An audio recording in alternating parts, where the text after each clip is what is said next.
কিন্তু যে কোনো রকম ভাবে যে কোনো মানুষকে শিক্ষা দিতে পারে শুধু দৃষ্টির মধ্য দিয়ে, স্পর্শের মধ্য দিয়ে, ইচ্ছার মধ্য দিয়ে। এটা কোনো কাছেই যেতে হবে এমন কোনো কথা নেই। সুতরাং কোনো এক মহাপুরুষ, ওই জন্য আমাদের যে সমস্ত কুম্ভ মেলাগুলো হয় বলা হয় যেতে, তার কারণ কি, এখানে অনেক উচ্চ স্তরের সমর্থী ব্রহ্মজ্ঞ পুরুষ আছেন।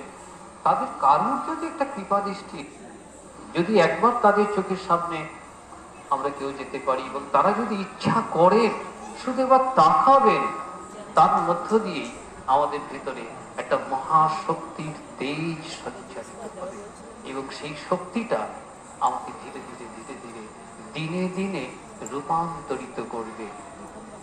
আমি অন্ধকার থেকে আলোতে যাব, অসৎ থেকে সত্যে যাব, মৃত্যু থেকে অমৃত লোকে উন্নত হব।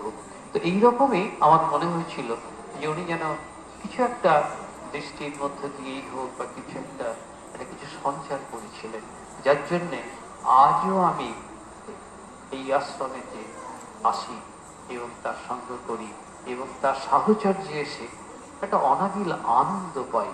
যে আনন্দটাই হচ্ছে আমাদের জীবনের মুখ্য উদ্দেশ্য।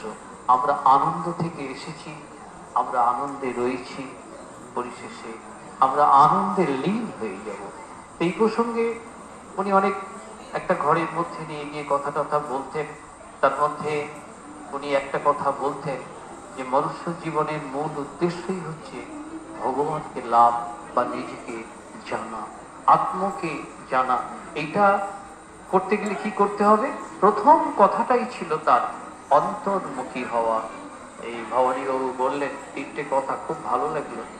ওমের ব্যাখ্যা, আর পরচর্চা, পর নিন্দা না করা, আর একটা নিজের মধ্যে ডুব দেওয়া, নিজেকে খোঁজা, নিজেকে দেখতে শেখা। এই নিজেকে দেখতে শেখার জন্যে অন্তর্মুখী, এই কথাটা উনি খুব বলতেন, অন্তর্মুখী হও, অন্তর্মুখী হও। অর্থাৎ নিজেকে, নিজের প্রকৃতিটাকে নিজেকে দেখতে শেখো, যে আমার ভিতরে আরেকটা সত্তা রয়েছে যে তাকে সবসময় লক্ষ্য করছে, কোনটা ঠিক, কোনটা বেঠিক, কোনটা ভালো, কোনটা মন্দ মন্দ। তো এইরকম অনেক কথা উনি আমাদেরকে নির্দেশ দিতেন এবং সেই নির্দেশগুলো আমরা ধীরে ধীরে ধীরে ধীরে পালন করবার চেষ্টা করি। গুরু কিন্তু সবসময় কাছেই রয়েছেন। সব থেকে বড় কথা, তিনি আমাদের নিকটেই রয়েছেন, তিনি আমার অন্তরেই রয়েছেন। অন্তর অন্তর মাঝে